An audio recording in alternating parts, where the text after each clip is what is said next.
الحمدللہ رب العالمین والصلاة والسلام علی سید الانبیاء والمرسلین، اما بعد فاعوذ باللہ من الشیطان الرجیم، بسم اللہ الرحمن الرحیم۔ الصلاة والسلام علیک یا رسول اللہ وعلی آلک واصحابک یا حبیب اللہ، الصلاة والسلام علیک یا نبی اللہ وعلی آلک واصحابک یا نور اللہ۔ مدنی چینل کے ناظرین، الحمدللہ عز و جل سلسلہ سیرت سیدنا ابراہیم علی نبینا و علیہ السلام میں ایک مرتبہ پھر حاضر ہیں۔ اس سلسلے میں سیدنا ابراہیم علی نبینا و علیہ السلام کے سیرت کے مختلف پہلوؤں کے حوالے سے ہمیں سننے کی سعادت حاصل ہو رہی ہے۔ قرآن مجید فرقان حمید میں سیدنا ابراہیم علی نبینا و علیہ السلام کے فضائل و کمالات میں سے ایک بات اللہ تبارک و تعالی نے یہ ذکر فرمائی پہلے پارے میں سورہ بقرہ میں۔ اللہ تبارک و تعالی آیت نمبر 124 میں ارشاد فرماتا ہے، وَإِذِ ابْتَلَىٰ إِبْرَاهِيمَ رَبُّهُ بِكَلِمَاتٍ فَأَتَمَّهُنَّ قَالَ إِنِّي جَاعِلُكَ لِلنَّاسِ إِمَامًا قَالَ وَمِن ذُرِّيَّتِي قَالَ لَا يَنَالُ عَهْدِ الظَّالِمِينَ، یعنی اور جب ابراہیم کو اس کے رب نے کچھ باتوں سے آزمایا تو وہ اس نے پوری کر دکھائیں۔ سیدنا ابراہیم علی نبینا و علیہ السلام کے بارے میں اللہ تبارک و تعالی نے یہ ارشاد فرمایا کہ کچھ باتوں کے ذریعے اللہ نے آپ کو آزمایا تو ابراہیم علیہ السلام نے ان باتوں کو پورا فرمایا۔ اب یہ باتیں کیا تھیں، اس حوالے سے مفسرین کے مختلف اقوال ہیں کہ کیا کیا باتوں کا اللہ تبارک و تعالی نے آپ کو حکم دیا اور آپ نے اس کو پورا فرمایا۔ قرآن مجید فرقان حمید میں جب ہم ابراہیم علی نبینا و علیہ السلام کو آزمائی گئی چند باتوں پر غور کرتے ہیں تو آپ کا جو امتحان ہوا وہ ایسا تھا کہ واقعی بڑے بڑوں کے قدم وہاں ڈگمگا جائیں، لیکن آپ کے قدم وہاں پر ڈگمگائے نہیں، بلکہ آپ نے واقعی اس امتحان میں کامیابی حاصل کی اور آپ استقامت کے ساتھ اللہ تبارک و تعالیٰ کی طرف سے دیے گئے امتحان میں آزمائش کے اندر پورے اترے، اور اس آزمائش میں آپ نے صبر و شکر کے ساتھ اللہ تبارک و تعالیٰ کو راضی کرنے والے کام کیے۔ آپ سیدنا ابراہیم علی نبینا و علیہ السلام جب اپنی قوم کو دعوت دین دی اور انہوں نے قبول نہیں کی، صرف لوط علیہ السلام آپ کے ساتھ تھے کہ جو آپ کے بھتیجے تھے، اور آپ کے والد گرامی حضرت تاروخ یہ آپ کے ساتھ تھے، اور وہاں سے آپ سفر اختیار کر کے اب آپ نے یہ ارادہ کیا کہ ان لوگوں کو چھوڑ کر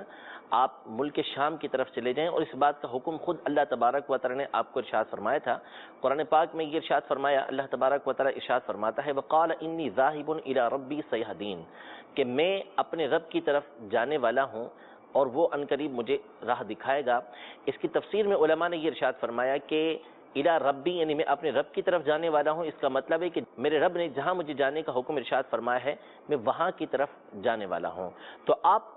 اپنے ملک سے بابل سے جو عراق کا علاقہ تھا وہاں سے آپ ملک شام کی طرف فلسطین کی طرف بیت المقدس کا جو علاقہ تھا وہاں آپ ہجرت کر کے تشریف لے کر آئے۔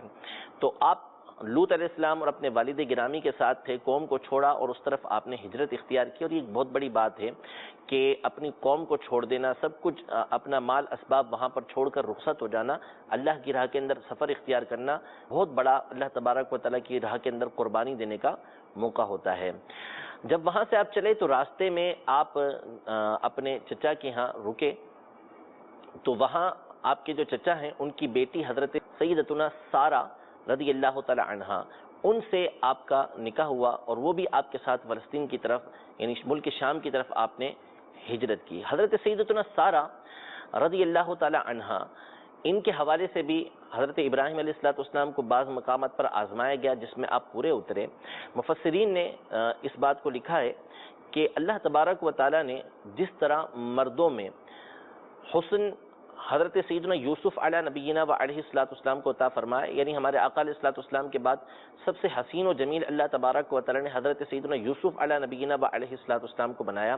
اسی طرح عورتوں میں اللہ تبارک و تعالی نے حضرت سیدتنا سارہ رضی اللہ تعالی عنہا کو انتہائی حسین و جمیل بنایا تھا، بہت زیادہ اللہ تبارک و تعالی نے حسن عطا فرمایا تھا۔ مفسرین نے یہ ذکر کیا کہ چونکہ حضرت سیدنا یوسف علی نبینا و علیہ الصلوۃ والسلام یہ حضرت سیدتنا سارہ رضی اللہ تعالی عنہا کے پڑ پوتے بنتے ہیں، کیونکہ حضرت سیدتنا سارہ رضی اللہ تعالی عنہا کے بیٹے ہیں حضرت اسحاق علیہ الصلوۃ والسلام، اور حضرت اسحاق علیہ السلام کے بیٹے ہیں حضرت یعقوب علیہ السلام، اور حضرت یعقوب علیہ السلام کے بیٹے ہیں حضرت سیدنا یوسف علی نبینا و علیہ الصلوۃ والسلام۔ تو حضرت یوسف علیہ الصلوۃ والسلام کو جو حسن کا اثر ملا تھا وہ ایک حصہ آپ کی پر دادی کا بھی تھا کہ جو ان کے اندر آیا تھا۔ اللہ تبارک و تعالی نے آپ کو بہت زیادہ حسین و جمیل بنایا تھا، لیکن ایک اثر ہوتا ہے وہ بھی حضرت یوسف علیہ الصلوۃ والسلام کے اندر اپنی پر دادی کا آیا تھا۔ تو حضرت سیدتنا سارہ رضی اللہ تعالی عنہا یہ انتہائی حسین و جمیل پاک باز نیک خاتون تھیں۔ اللہ تبارک و تعالی نے حضرت ابراہیم علیہ الصلوۃ والسلام کو یہ عطا فرمائی، ان سے آپ کا نکاح ہوا، ان کے ساتھ آپ ملک شام کی طرف تشریف لے کر آئے اور وہاں ایک لمبا عرصہ آپ نے گزارا۔ ملک شام جب آپ پہنچے تو وہاں کے لوگوں نے آپ کا استقبال کیا اور اپنی کثیر زمین آپ کی بارگاہ میں پیش کی۔ آپ وہاں پر اللہ تبارک و تعالیٰ کی عبادت کرتے رہے اور کثیر مار اللہ تبارک و تعالیٰ نے عطا کیا آپ کو، لیکن اولاد کی نعمت آپ کے پاس موجود نہیں تھی، اولاد کی دولت ابھی آپ کو عطا نہیں ہوئی تھی، اور تقریباً روایتوں کے مطابق تقریباً 83 یا 86 سال آپ کی عمر ہو چکی تھی، لیکن اولاد نہیں تھی۔ تو حضرت سیدتنا سارہ رضی اللہ تعالی عنہا نے آپ کی بارگاہ میں یہ عرض کی کہ اللہ تعالیٰ نے ہمیں ہر طرح کی نعمت دی ہے، لیکن ہو سکتا ہے کہ میرے ذریعے آپ کو ابھی اولاد نہیں مل رہی۔ تو حضرت حاجرہ رضی اللہ تعالی عنہا یہ اس وقت تک خادمہ تھیں، باندی تھیں حضرت سارہ رضی اللہ تعالی عنہا کی۔ تو کہا کہ آپ ان سے نکاح کر لیجئے، ان کو اپنے نکاح کے اندر لے لیجئے، اللہ تبارک و تعالی ممکن ہے کہ ان کے ذریعے آپ کو اولاد عطا فرمائے۔ چنانچہ حضرت حاجرہ رضی اللہ تعالی عنہا سے آپ کا نکاح ہوا حضرت ابراہیم علیہ السلام کا، اور اللہ تبارک و تعالی نے آپ کو بیٹے کی خوشخبری دی کہ اللہ تبارک و تعالی آپ کو ایک بردبار صالحین میں سے بیٹا عطا فرمائے گا۔ تو حضرت حاجرہ رضی اللہ تعالی عنہا کے ذریعے حضرت اسماعیل علیہ الصلوۃ والسلام کی خوشخبری آپ کو حاصل ہوئی۔ اب حضرت سارہ رضی اللہ تعالی عنہا نے حضرت حاجرہ رضی اللہ تعالی عنہا کو ہبا تو کر دیا تھا، دے تو دیا تھا حضرت ابراہیم علیہ السلام کو، لیکن جب اولاد ہوئی تو ظاہر ہے کہ آپ کے یہاں اولاد نہیں تھی، تو ایک دل کے اندر آپ کو رشک کا جذبہ پیدا ہوا اور آپ اس پر غمزدہ بھی ہوئیں۔ تو یہ بات طے ہوئی تھی حضرت ابراہیم علیہ السلام سے کہ جو بھی حضرت سارہ رضی اللہ تعالی عنہا آپ سے کہیں گی آپ ان کی بات کو تسلیم کریں گے۔ تو اللہ تبارک و تعالیٰ کی بارگاہ میں حضرت سارہ رضی اللہ تعالی عنہا نے عرض کی اے رب عز و جل ابراہیم علیہ السلام کو اس بات کا حکم دے کہ یہ حضرت حاجرہ رضی اللہ تعالی عنہا اور ان کے بیٹے حضرت اسماعیل علیہ السلام کو یہاں سے دور لے جائیں، دور چھوڑ کے آ جائیں۔ یہ اللہ تبارک و تعالیٰ کے بارگاہ میں دعا کی اور اللہ تبارک و تعالیٰ کی طرف سے آپ کو حکم ہوا کہ آپ اسماعیل علیہ السلام اور ان کی والدہ کو دور چھوڑ کے آ جائیں۔ اب یہ حکم ہوا، اس کی بہت ساری وجوہات علماء نے بیان فرمائی ہیں۔ نمبر ایک، پہلی بات تو یہ کہ اللہ تبارک و تعالیٰ حضرت ابراہیم علیہ السلام کی آزمائش چاہتا تھا، یعنی آپ کو آزمانا چاہتا تھا کہ آپ کو آزمائیں، اور اللہ تبارک و تعالیٰ کو معلوم ہے کہ حضرت ابراہیم علیہ السلام نے اس امتحان کے اندر پورا اترنا ہے،